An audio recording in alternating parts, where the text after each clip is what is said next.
It's a great opening line. I love a lack of structure. I want to start right in the middle of your story. The fact that you are letting your customers determine the salary of the people that work for you is unheard of. I mean, just tell me about that. Yeah, so it started like a lot of things from failure. Yeah. I just couldn't get people to care. People, meaning the employees that worked for us at the time. I, the owner, cared a lot. But Yeah. I couldn't get anyone else to really care. And when I look back on the things, it should have been so clear to me. I was doing everything wrong. All the work's out in the field. There's no quality control department. We're hiring blue collar employees who don't necessarily have the same drive or even vision that I did as an owner. And so everything was broken. So why should I have expected it to work?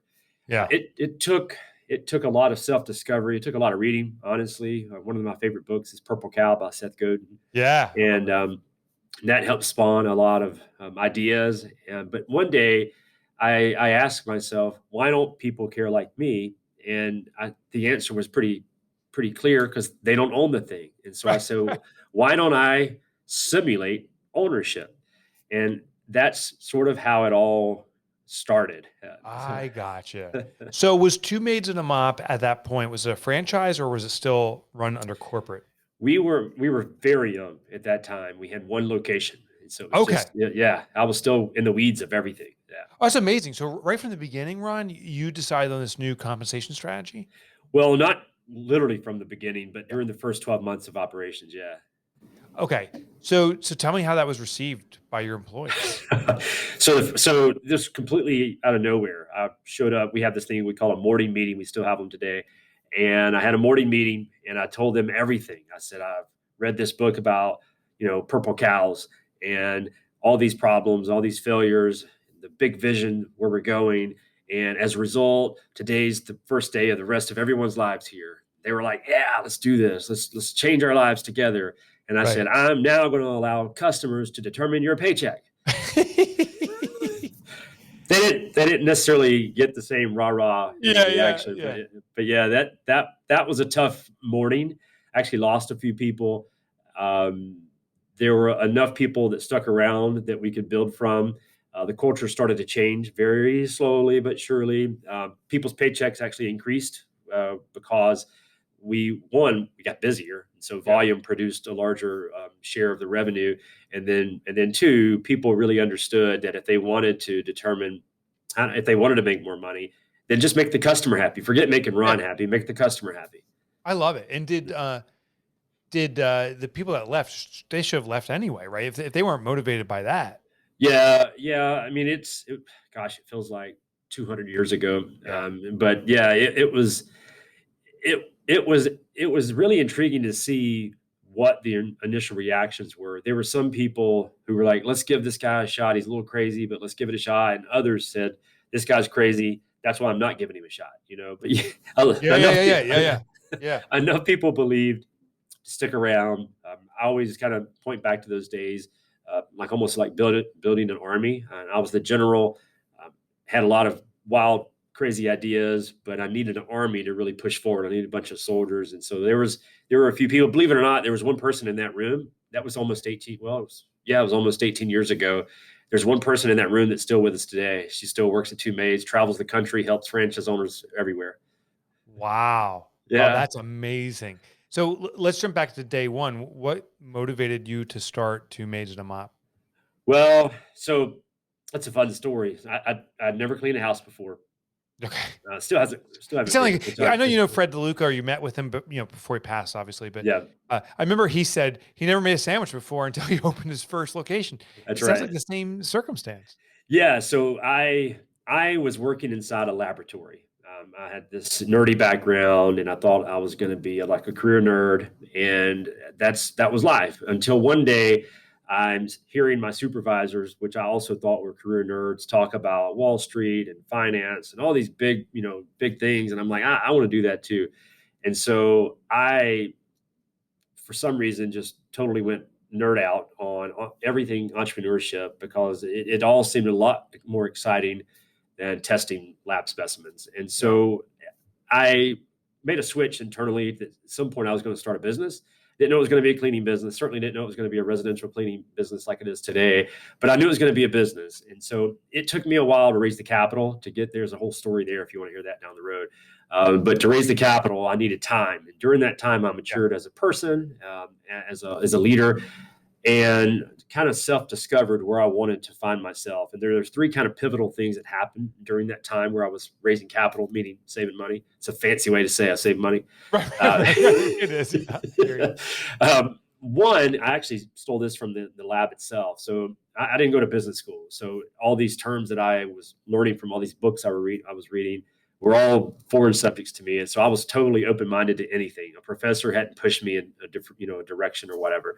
And so I read about this thing called recurring revenue. And I said, hey, I think we have that in the lab. We were only getting a few specimens a day, but they were always from the same people, yet the business was growing, it was thriving. And I'm like, I always thought they need more customers. How can they just survive off 24 customers?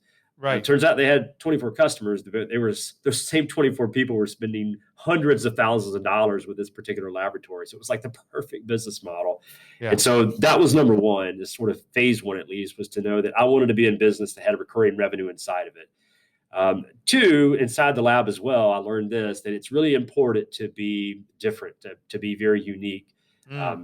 I is inside this lab, right? And there were two particular labs in North America, one in Atlanta, one in Chicago. And if you needed this particular type of test, there was only two places to send the test to. And so part of that was because the barrier to entry was very high. It was a very high capital investment. So I was very naive, probably still a little naive to this day, but I was naive enough to think I could build a business and be inside of an industry that also had that type of situation, that I could find a weakness, expose it, and then become like one of the only go-tos. I wanted to be a category of one, basically. And home services, consumer service specifically, seemed pretty ripe to me. So it had recurring revenue inside of it. So that was check number one. Home services seemed very ripe because most of the folks inside the home services space were doing this on the side, on the weekend. They wanted their 12 homes and that was it. And so I felt like I could build that category one. And then finally, again, a very naive thought again here. I wanted to be in front of something. I didn't want to be on a top of the wave or behind the wave. I wanted to be in front of something. And so when I looked across the home services space, I'd already seen the lawn service signs in the front yard. So I knew that space was locked up. I already saw some of the home services industries didn't necessarily have recurring revenue. Home cleaning, house cleaning, looked to be extremely fragmented. And there was one article, I read an article many, many years ago now, 20 plus years ago, that stated that 95% of the industry was operated by mom and pop operators. So, people who just clean 4 or 5 homes a week and call it a business. So I said, gosh, there's the opportunity. I don't know how to clean a house. I don't necessarily want to know how to clean a house, but the demand I know is there. And I feel like it's even more is coming, because if all these people are hiring maid services to clean their home, but the service is being provided by this fragmented, space, then I could come in here and create something that was very different and unique, be that category of one, and hopefully take over the industry. So that was the story behind it. I love it. Is that a lead indicator of being in front of the wave, is that the industry's fragmented? For me, it is. That's why I love home services to this day. Home services, the word implies that it's not a business; it's the home business. They're supposed to be two separate things. And so, home services in general, in some cases, are literally operated out of the home. And typically, when that occurs, what I've seen is that a lot of the home service operators don't treat the business like it's a true business, and that creates opportunity for people like us, because we can look at it completely different. We don't think about the trade here. We think we're very good at cleaning. We have the best products, the best chemicals, but that's not what we focus our time on here. And we never have. In the 18 years we've been open, everything we've really focused on has been almost, cleaning's probably been secondary to everything else, the experience, the technology that we implement inside the business. So yeah, I think it's for the home service industry, it's absolutely a leading indicator. I'm curious about how you've been able to staff your business. And to give you a little context, I spoke with a woman named Mary Miller. She's the founder of Jancoa. They do janitorial services, 600 janitors in the corporate world. And I remember her saying to me, she goes, Mike, no one's ever woke up one day and said, I want to be a janitor one day. But she goes, this is a vehicle to achieve certain dreams and outcomes you have in your life. I assume this industry, by definition, is very transient, high turnover. How do you recruit? How do you build such a large organization like you have? Well, you know, I'm going to pretend we're perfect and tell you all these solutions, and but the truth is we're not. And so we're Yeah, always trying to improve, always trying to get better. We're living through a really unprecedented times. I've been in the industry for 18 plus years now, and it's never been more difficult right now to hire someone in the blue collar Mm, world. It's very, very tough. Yeah, the ironic part is demand has never been stronger. So you've interesting. Yeah. got consumer demand just skyrocketing like we've never seen before. People who've never hired us before are hiring us now to clean their home. But it's very, very difficult to find someone that wants to really work and do this for a living.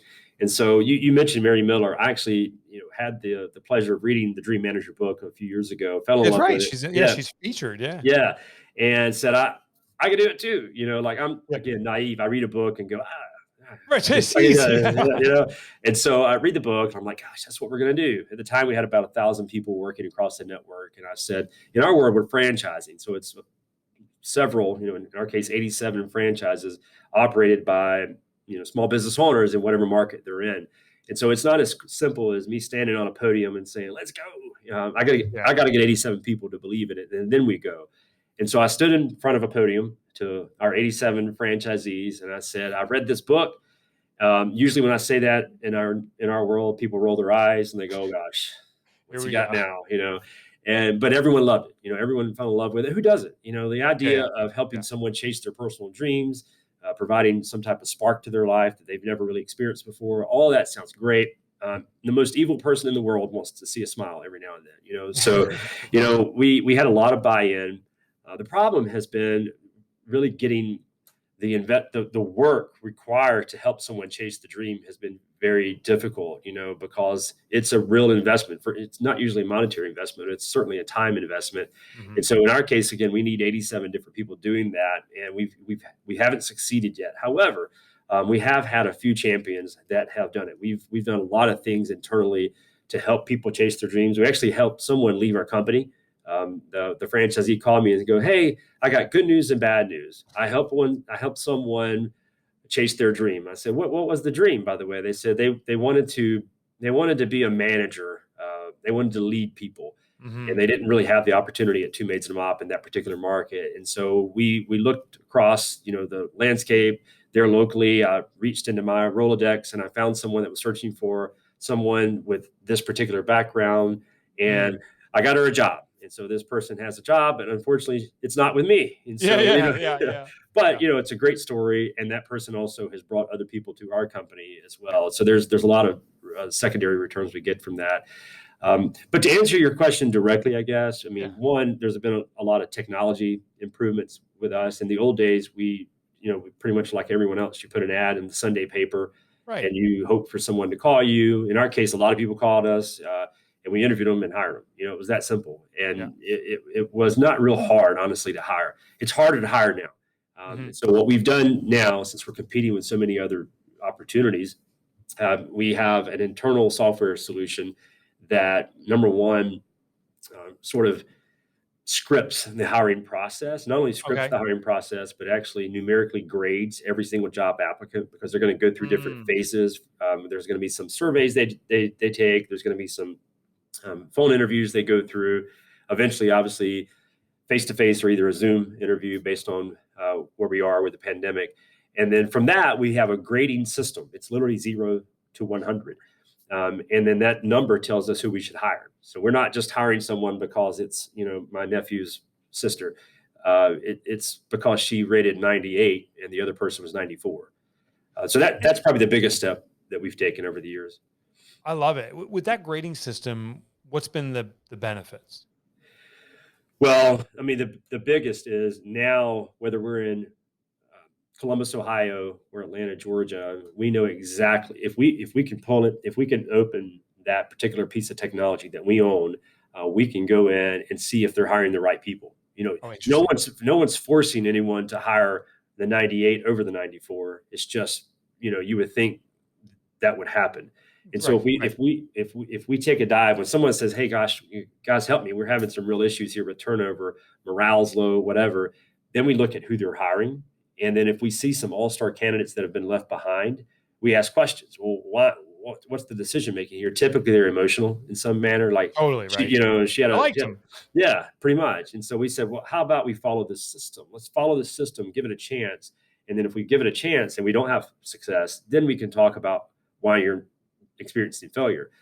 But you're sabotaging yourself, in our opinion, if you choose not to follow that process. That's what franchising is all about, is process. It gets a lot of publicity for some fun things, like the product that someone sells or the service that someone sells. But typically it's not that sexy. It's all about system and process.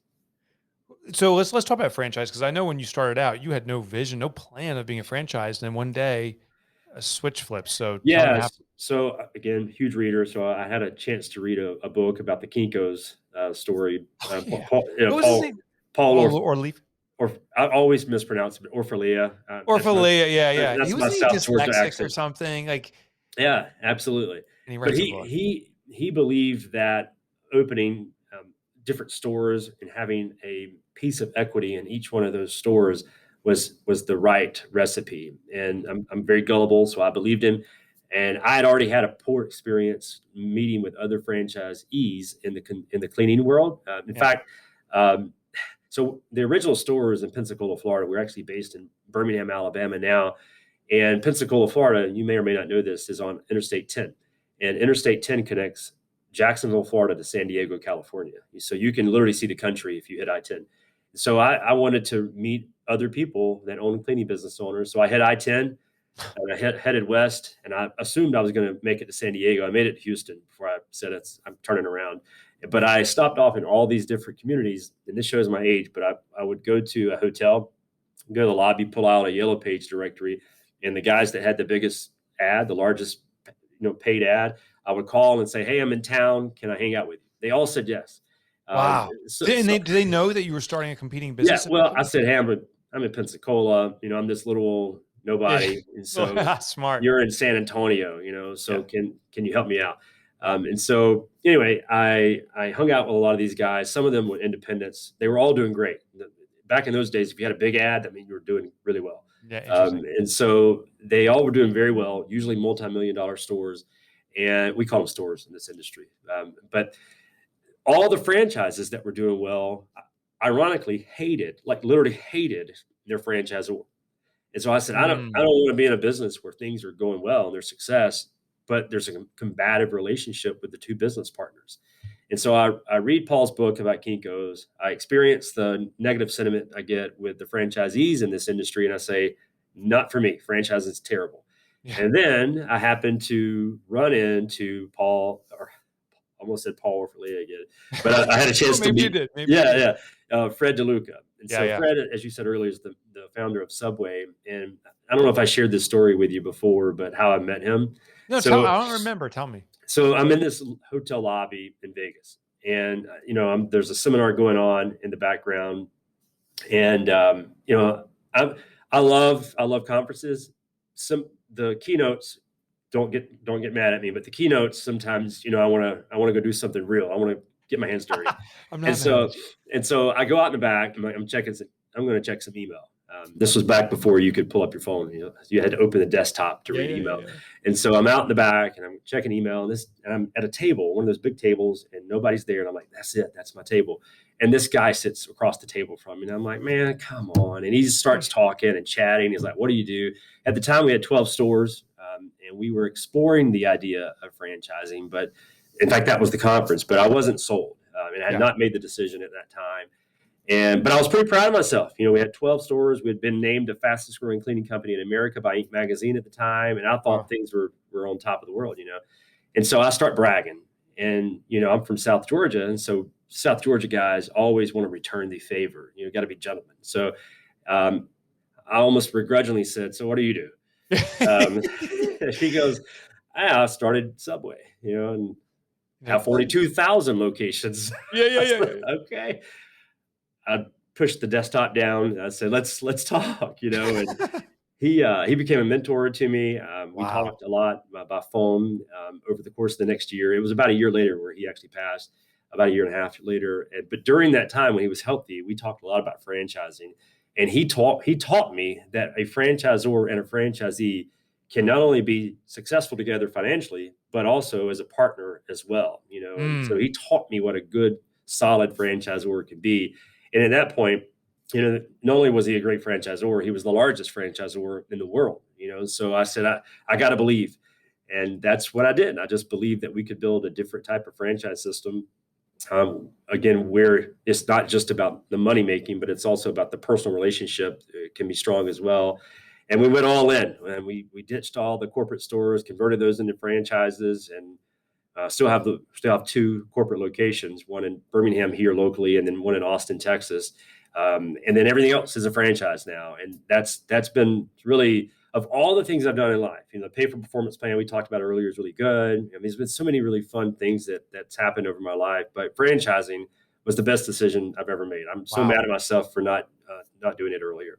Yeah, but maybe it was necessary. Maybe you had to go through that phase to really understand the perspectives of those other people. So what did Fred tell you, or what did you learn that makes a successful partnership with Oh franchisees? my gosh. I mean, I don't have an MBA, but just talking to Fred probably gave me an MBA in business in general. Sure.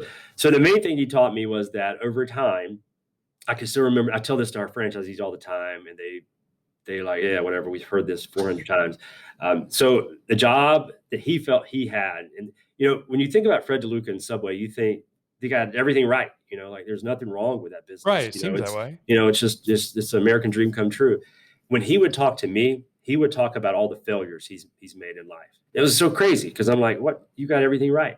And so the biggest failure he said that he experienced as a franchisor was over time, he allowed the business model to transform itself into something completely different. They still sold sandwiches, Mm. but in the old days, when he first started franchising the model, the bottom line for a Subway just one unit store was super strong. Like it could transform people's lives. It couldn't just feed a family. You Yeah. could live the American dream by just owning one Subway. But over time, franchisees said, well, instead of us manually doing this, we can automate it here. I'm a Yeah. huge fan of automation, so I'm not Yeah. suggesting not to use your hands for everything.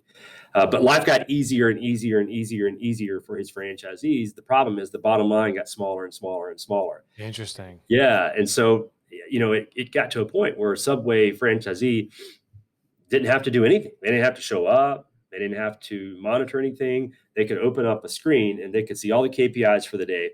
They can make decisions based on that data, and then push buttons to solve those problems. Which again, life's very easy, but the bottom line was a lot different today versus Mm. way back in the day. So he said, basically, protect the bottom line. That's your job as the leader.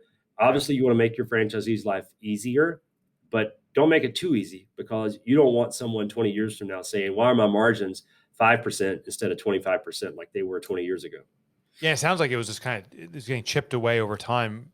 I got put a frog in boiling water versus put him in cold water and make it There go you go. hot. Yeah. Yep. Yeah. That's interesting. But what about the relationships? Because you're traveling Route 10 there, and people are like, "Oh, the franchisor is a jerk." Your franchisees love you. Like, So what'd you do? yeah, so he told me I never really thought about it until he said this to me. He said, you're not going to make any money from a franchisee when they need you. You're going to make a bunch of money with a franchisee when they don't need you. So I the like it. first Yeah. the first couple of years, they're going to be your best friend. They're going to hang on every word. They're going to do whatever you say because they don't know anything else.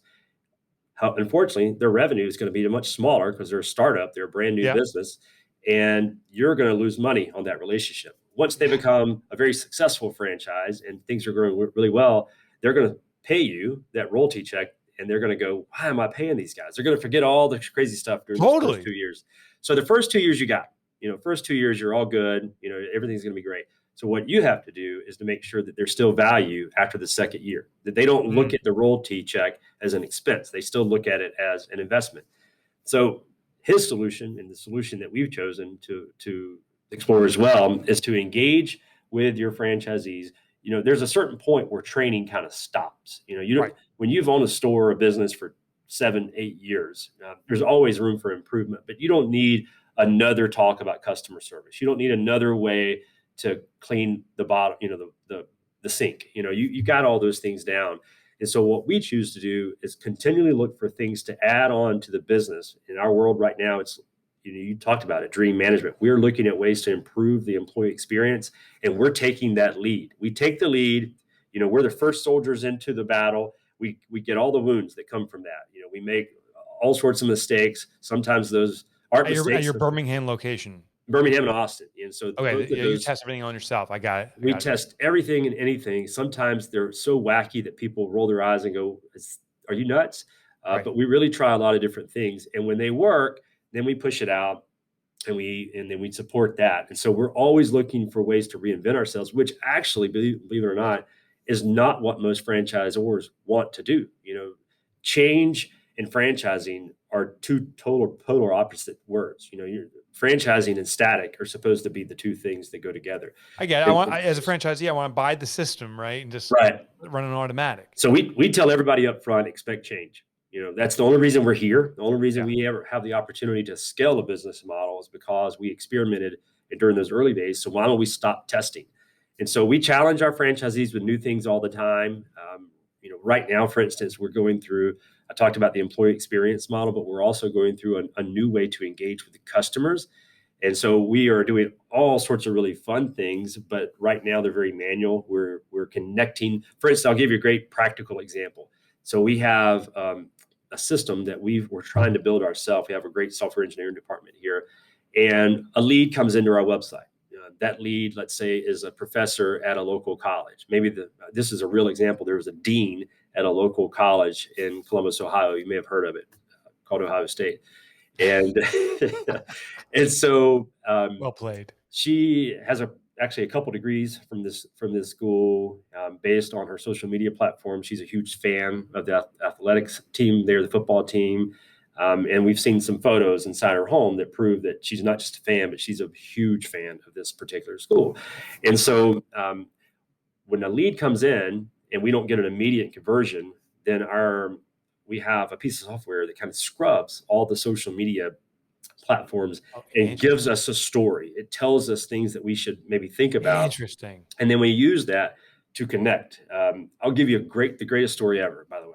If you want me to shut up, just tell me. No, I want the greatest story ever. So the greatest story ever. So this was in Huntsville, Alabama.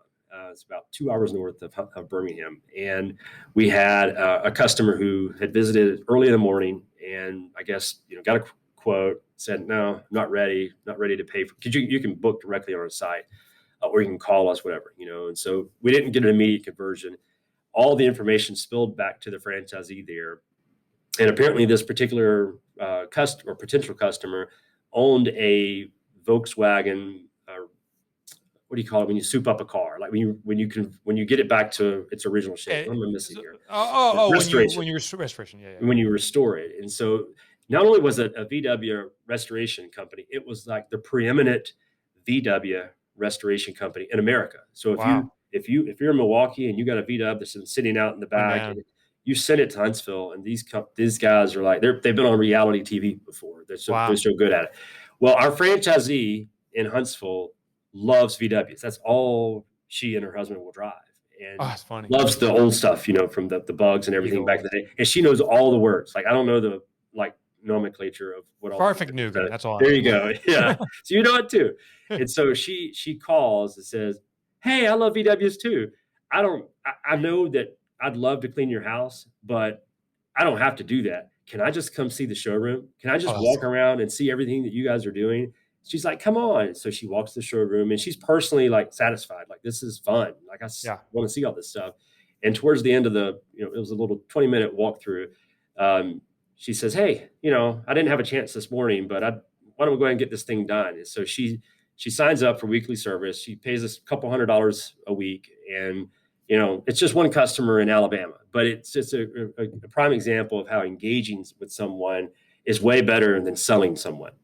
Yeah. And it illustrates authenticity, right? So you're scrubbing this information, but not to feign that I like VWs. There was a connection made, and connections make business. I'm curious, as we start wrapping up here, is the difference between your work today, Ron, versus when you had your first 1 or 2 locations. What's the role as an owner of a franchise? How's it changed over time? It's such a great question because I've had to change. I've had to evolve over time. When early on, I cleaned homes.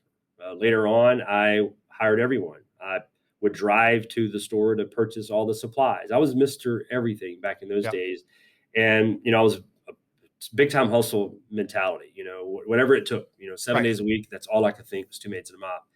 As we've grown, I've had to become different. I kind of call myself a mascot now. I'm kind of the chief mascot around here because people want the inspiring stories and all these things from our history.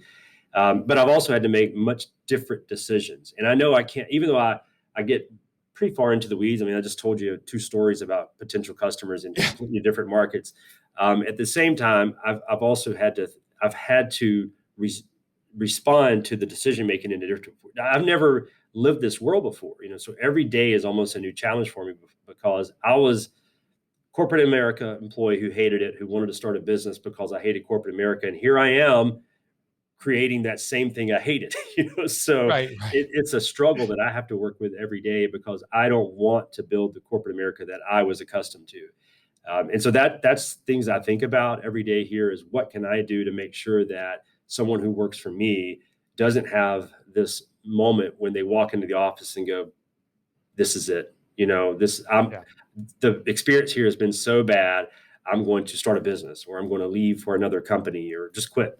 And that to me is the evolution that I'm still undergoing is how do I build an organization that feels just like it felt 18 years ago when we were in startup mode? Well, I think you found a solution, right? So you left that lab job because just didn't like it anymore. But when that other employee of yours left to become a manager, it was because it was her dream. I think you've made that change. Um, if one of our listeners wants to start a franchise or learn about how to become a franchisee of Two Maids and a Mop, where do they go? Yeah, so twomatesfranchise.com is the easiest way to get information. You're going to learn about the investment. You're going to learn how to connect with us. You're going to see some stories of real people who've probably been in your shoes. Our franchisees are everyone from insurance agents, school teachers, sales guys. We've even had a medical doctor leave the medical profession to open a Two Maids and a Mop franchise. So, it's not most of the franchisees in our system don't love cleaning the house. In fact, usually when they entertain the idea, there's a little bit of hesitancy. It takes us really telling them how sexy this industry is for them to fall in love with it. But once they learn about the potential profits that are here, once they learn how different we are, once they learn how it can actually transform their lives like it has for me, then there's a lot of excitement that comes with that. So twomatesfranchise.com, you can get all the information in the world you'll need. Once you reach out to us, we'll reach back out to you. We have a team of, we call them development people, but a team of development people, salespeople, who will connect with us. You're going to whisper that. They're salespeople. And they'll talk to you. And we've got a whole series. We never, if you go to our website today, you're not going to be able to open a franchise until at least another month to 2 from now. We don't want anyone making emotional decisions. We want people to make sure that they make this decision because they want to. Like it's a real decision. So we take you through webinars. You meet with franchise owners. Of course, you meet with myself. You learn about our history. You learn about the economic potential behind the business. You go through an entire business planning process before you ever say, let's do this. You said most people that start this franchise don't want to clean houses. And that's the best scenario. Because if you want to do the work, you just bought yourself a job. But if you want to own a business, do something that doesn't compel you to do the work, but compels you to grow and expand and hire the people to provide jobs. Absolutely. Ron, this has been fascinating. I got a legit page of notes right here. Thank you so much for joining me today. Mike, it's been an honor. I love all your content. So it's a dream come true for me because I've read all your books and listened to most of your interviews. So you keep doing what you're doing. You got a deal. Thanks, brother. All right. Thank you.